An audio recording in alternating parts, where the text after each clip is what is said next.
Thank you, Lord, at kayo po ay nakarating dito ng matiwasan.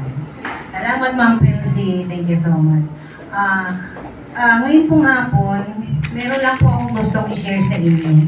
Dahil sa paggamit ko ng oxygenated water and pure drinking water, at saka yung tonic. Oxygenated water po at saka tonic. So, nangyari, nakilala ko po ang GLI. That was January 18. Nung dinala po kami ni Ma'am Vicky, Corpus doon sa office ng GLI. Located at 172 Don 1 Building.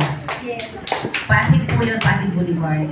So, ang isi-share ko po sa inyo, yung na-experience ko sa paggamit ng tonic at saka ng tubig.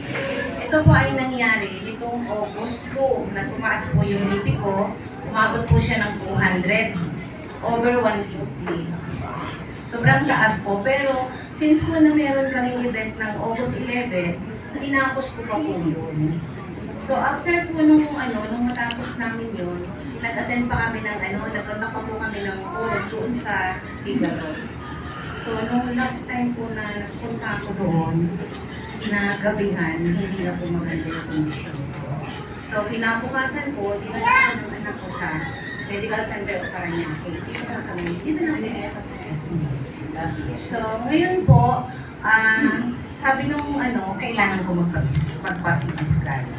So, ginawa po namin. So, that was po, 175 pa rin yung BP ko, hindi pa rin siya bumababa.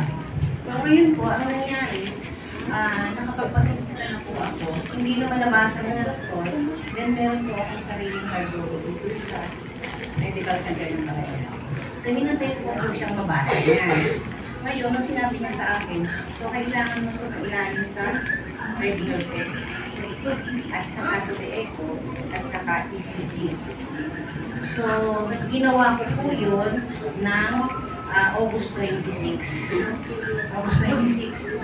27 po na-check up niya na ako. Nasabi niya, nag-fail lahat yung pinagawa ko sa iyo. So, anong gagawin natin yun?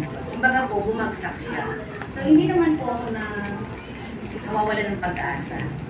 Kasi na-diagnose po ako 2009 until 2023 na mayroong coronary artery heart disease. So, wala akong pagbabago yun. So, ngayon, nag-try nga po na ito. Isang po lang po nagamit ko. At maraming tubig. So, kumbaga po, dati nun, nagtatry lang ako na gumamit ng mga food supplement na may capability na makapagbalin doon sa wala ng puso. So, ngayon po, ang nangyari, 27, chinig ako ng doktor, nakapag-usapan namin na kailangan kong sumailalim sa angiogram. Sa makatuloy po, 27, 28, nagpahinga ako. 29 po at 7 o'clock AM, na-schedule na po ako ng angiogram. Pero hindi po madali yung pinagdaanan ko kasi tumaas po ang BP ko. Kasi habang ginagawa ako, 160 over 90. At saka po nag-chill ako noon, ninervyos ako.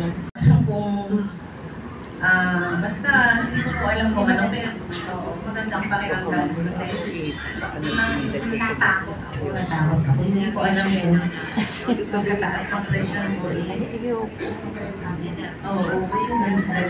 Dito yun po, yung nag-prepare ko ako na yung sana ma-okay na yung karamdaman ko. Kasi yung tagal na po, almost 15 years. 15 years po na hindi ko alam kung clear na yung matagat or ngayon, nung sinabi ko yun, kasi balik 4.7 minutes lang po yung nangyayari.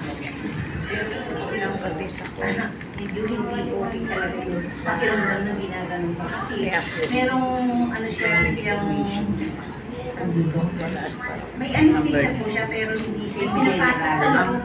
Pinapasok yun sa talagang nararamdaman ko yung nararamdaman ko dyan yung talagang parang pinakalibot sa kasi meron silang pinapasok na sa loob ng ano ng puso. Parang nakita yung puso. Sa Hinalo creative. ko Sa yes, yung video niya. So ngayon po, sabi ng doktor ko, sabi ko, Dok, ano po nangyari na? Kasi hindi po ako dinalaban ng anesthesia eh. Nakadalawang saksak po sa akin, nararamdaman ko pa rin po at narinig ko yung sinasabi nila. Nung sinabi po ng doktor sa akin, Dok, what happened na sabi niya? Good news, mami. 10 to 20% po yung difference ng ano ko. Kumbaga po, na-pre-disease. May result ako dito. Na-pre, ano po ako,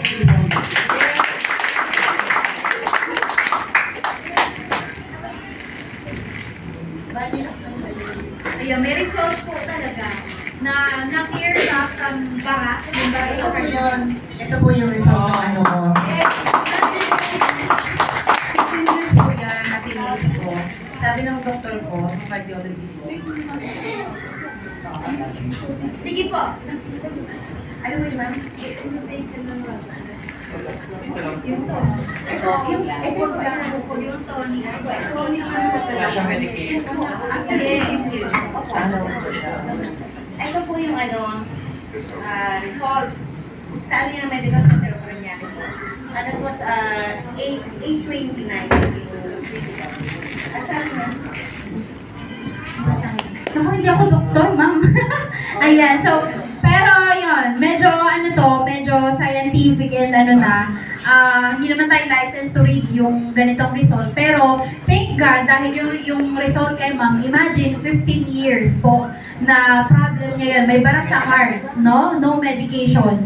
Ngayon, no medication na in-intake, ang product po na ininom lang is itong ating product na tonic and yung ating 300, 900 ppm oxygenated water. Na-clear po siya.